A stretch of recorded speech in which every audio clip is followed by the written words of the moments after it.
자, 오늘 살펴볼 종목은 DH 오토리드라고 하는 회사입니다. 뭘 만드는 회사냐면 자동차의 휠을 만드는 회사입니다. 아니, 스티어링 휠이라고 저희가 부르죠. 예, 일반적으로 저희는 핸들이라고 부릅니다만 정식 명칭은 스티어링 휠이고요. 그걸 만드는 회사입니다.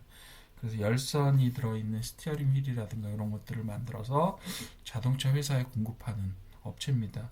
매출은 작지 않아요. 회사가 보통 매출이 한 2,700억 정도 되는데 올해는 아마 3천억이 넘지 않을까라고 생각이 들고요. 그리고 영업이익이나 당기순이익도 상당히 좀 납니다. 예를 들면 영업이익이 올해는 한 200억 정도 선에 갈 것 같고, 작년이죠. 작년 말 기준이지 아직 발표가 안 났으니까. 그리고 순이익도 100억대 이상이 날 것 같습니다. 당기순이익이 상대적으로 부채 비율이 조금 높아서 아마도 이자 비용이라 이런 부분들에 있어서 영업에 비용들이 많이 발생하는 구조를 가지고 있긴 하지만 어쨌든 매출액 대비 영업이익이 항상 6% 정도를 유지를 하고 있고 낮지 않죠. 우리나라 기업에서 영업이익률이 그렇게 되고 있고 당기순이익이 조금 낮았던 거는 아무래도 이자 부담이라든지 이런 부분들이 있고 또 이 회사가 CB라든가 BW 같은 것들, 즉 신주인수권부 채권이나 아니면 전환사채 같은 것들을 자금 조달에 상당히 적극적으로 활용하고 있는, 뭐 어떻게 보면 영리하게 활용하고 있다고 볼 수도 있겠는데 그런 부분들을 활용을 하고 있고, 그래서 부채 비율이 최근에 조금 높아졌어요. 실은 부채 총계가 계속 늘고 있어서 지금 현재로는 한 180% 정도, 1.에 180% 정도라서 실제로 자기 자본에 비해서 한 2배 가까운 부채를 가지고 있고 그거에 대해서 이자 부담도 상당히 있을 수 있다라고 생각을 합니다. 지금 보시게 되면 부채 총계가 한 1,800억 정도를 유지를 하고 있는데 1,800, 1,900억 사이를 유지를 하고 있는데 실제로 시비나 이런 것들로 발행된 그런 부채, 뭐 예를 들면 시비 같은 것들은 전환을 기반으로 하기 때문에 그 이자율이 제로인 채권들이 많아요. 그렇기 때문에 그런 부분들에 있어서는 적어도 이자 비용이 발생한다거나 이렇지는 않은데 다른 이제 이자 비용을 지불하고 있는 어떤 부채들이 상당 부분 존재할 것으로 예상이 됩니다. 그렇긴 한데 어쨌든 간에 견조하게 매출을 늘려가면서 영업이익을 달성하고 있고요. 자동차 부품 업체로는 상당히 안정적인 영업을 하고 있다라고 보여집니다. 그렇게 보시면 될 것 같고요. 자, 최근에 거래량을 보시게 되면 자, 가격대를 한번 봅시다. 어디를 찍고 바닥을 만들었는지를 한번 자세히 봅시다. 자, 바닥은요 상당히 견고하게 다졌습니다. 2,000원대, 2,100원에서 2,200원, 2,300원 이 정도가 될 것 같은데 바닥은 상당히 잘 만들어져 있다라고 보여집니다. 그리고 2,000원대에서 딱 두 배, 100%를 가는 구간이죠. 여기 100%를 가는 구간 동안에 한 두 번 정도 저희가 지금 두 번째를 보고 있어요. 저희가 한번 여기서 100% 가면서 거래량이 제법 많은 거래량이 발생을 했죠. 이런 이제 앞으로의 저항선이나 이런 부분들은 제가 주봉 보면서 따로 말씀을 드릴 거고요. 거래량이 얼마나 터졌느냐 이런 부분을 일봉에서 보시는 쪽이 조금 더 직관적으로 잘 보이기 때문에 이렇게 볼 겁니다. 지금 100% 올라갔다가 다시 바닥으로 2,100원으로 왔다가 지금 상당히 많이 올라서 어느 정도 올랐냐면 비율로 한번 보죠. 좀 올라가면서 여기서부터 바닥에서 이렇게 끌어올렸죠. 이렇게 끌어올렸는데 이게 어느 정도 되느냐 하면 61% 정도 끌어올리면서 또 거래량을 발생을 시켰어요. 그런데 전체적으로 이 회사는 유통 비율이 대주주가 거의 66%를 딱 쥐고 있고 유통 주식수가 500만 주 정도 내외입니다.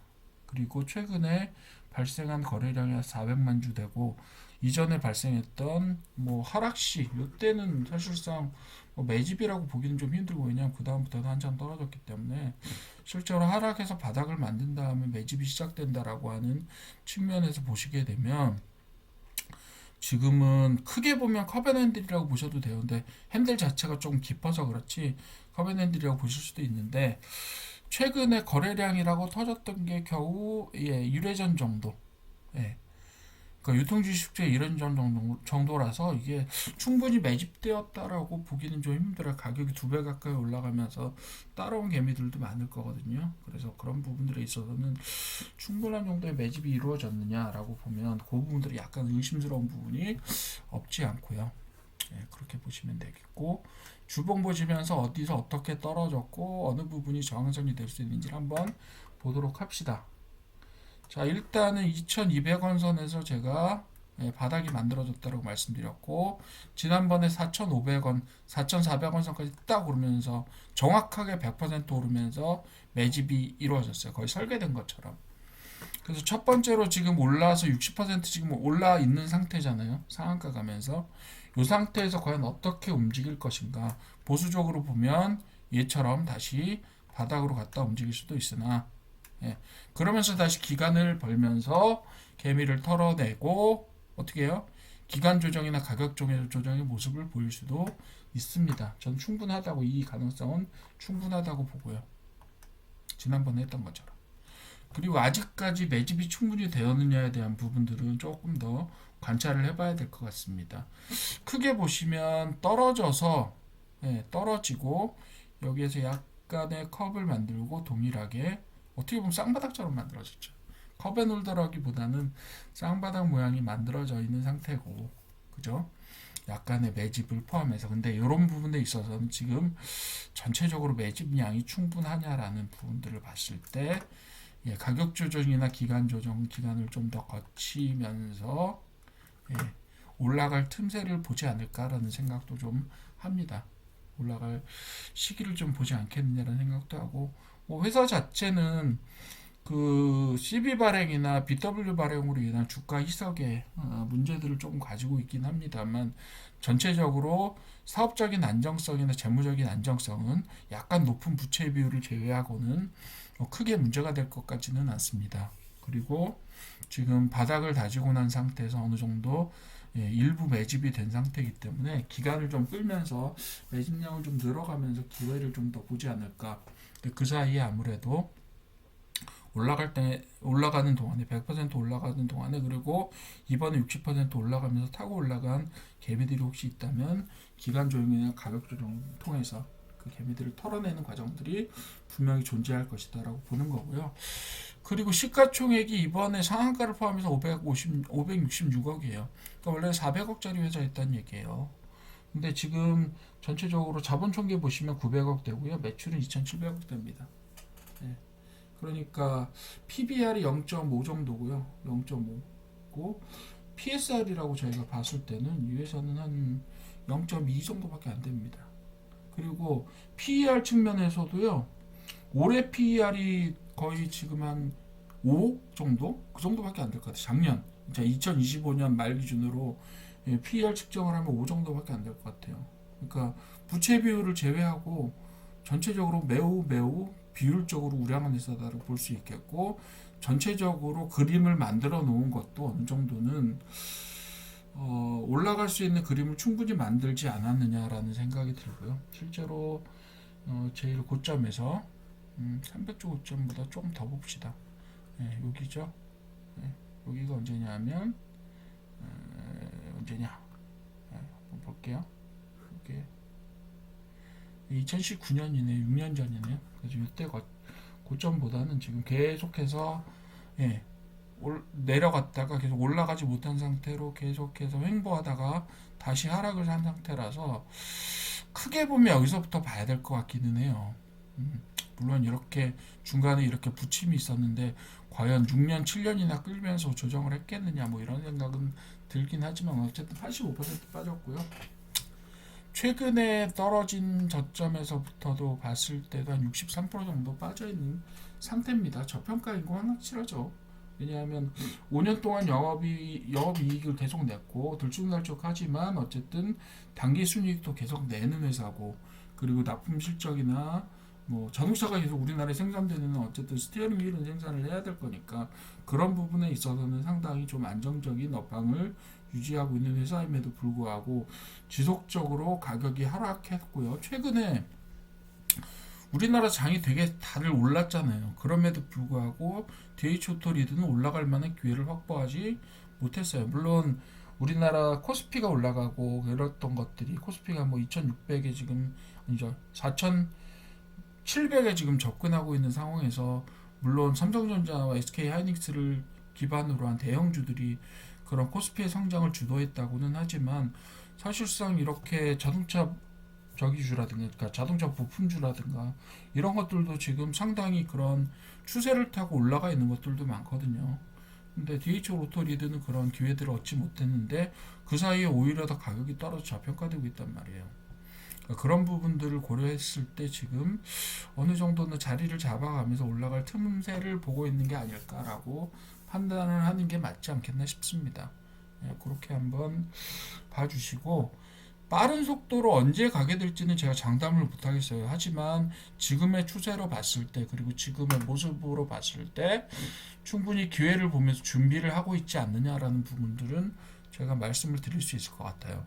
지금 이 정도 주가에 머물러 있을 종목은 분명히 아니라고 봅니다.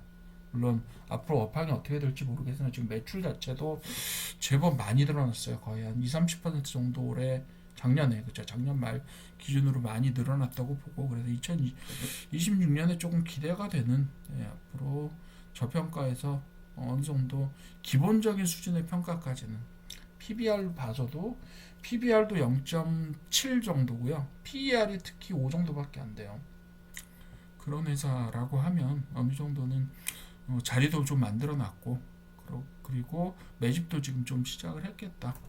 그렇게 되면 어느 정도까지 올라가는 건 시간 문제가 아닐까 이렇게 생각합니다. 대신에 좀 중장기로 보셔야 돼요. 단기는 워낙 수급이나 이런 것들에 의해서 좌우가 되는 거라서 이 회사가 좋건 안 좋건 수익을 올리는 회사가 아니건 그거는 크게 상관은 없어요. 그리고 재무구조에도 별로 상관은 없고요. 그래서 장기로 쥐고 계시다가 어떤 순간에 굉장히 상당히 높은 상승률을 나타낼 수 있는 부분이 있다라고 보여지고요. 그리고 일단 저항선 보시게 되면 보이죠? 저항선은 강력하게 여기 저항선 큰 거 하나 있고요. 그리고 여기에서도 어떻게 보면 이것도 저항선이라고 볼 수 있겠죠. 그리고 나서는 전고점 이 정도까지 봐주시면 될 것 같아요. 이 정도입니다. 그래서 한 4,500원 선에 지금 4,400원 선에 전고점이 있고요. 5,500원 선과 6,500원 선 정도에 또 이렇게 줄줄이 걸려 있다. 그래서 단순하죠. 1,000원 단위로 걸려 있다라고 보시면 돼요. 4,400원, 5,500원, 6,600원에 걸려 있고 최종적으로 9,500원 정도 선에 계속해서 등락을 반복한 전투 행적들이 있습니다. 그래서 9,000원 선 혹은 8,500원 선, 9,000원 선에 상당히 뚫기 어려운 매물이 조금 쌓여 있지 않느냐 이렇게 생각할 수 있을 것 같습니다. 이 정도 보시면 될 것 같고요. 지금 사실은 일봉 보시게 되면 지금 여기서 240선을 딱 올라가서 240선과 싸우다가 밟고 탁 튀어 올라왔다라는 부분이 있고 튀어 오르면서 거래량도 상당히 기록을 했습니다. 이 거래량이 어떻게 앞으로 올라갈 수 있는 강력한 그 힘을 만들어내는 거래량일 거냐 아니면 단순하게 일시적인 매집일 거냐 이거는 사실은 오늘이 지나야 조금 판단이 가능할 것 같습니다. 그래서 오늘 이 전체적으로 앞으로 되게 튀어 올라갈 건지에 대한 판단은 오늘은 조금 힘들 것 같고 내일이나 모레 조정 장세들을 보면서 한번 판단을 해보시면 될 것 같습니다. DH 오토리드 이 정도 평가 좋은 회사고 장기적으로 쥐고 가셔도 문제가 없을 만큼 좀 안전한 회사기도 합니다. 대신에 언제 갈지는 모른다. 가기는 갈 것 같다. 하지만 1,000원 단위로 지금 걸려 있으니까 사실 뭐 3,500원에서 4,400원까지 가는 것만 해도 가격 상승폭이 제법 크니까 여기에도 먹을 만한 여유분들이 계속해서 1,000원 단위로 존재한다라고 보시면 될 것 같아요. 하나를 뚫으면 또 그 다음에 뚫을 수 있는 하나로 뚫고 나면 그 다음에 또 천장이 존재하긴 하지만 상당히 많은 거래량을 가지고 있는 천장들이 존재하긴 하지만 그 사이를 어쨌든 1,000원 단위로 계속해서 오를 수 있는 그런 여지를 주기 때문에 그런 부분에서 있어서는 장기적으로 나쁘지 않을 것 같다. 이렇게 판단을 하고 있습니다.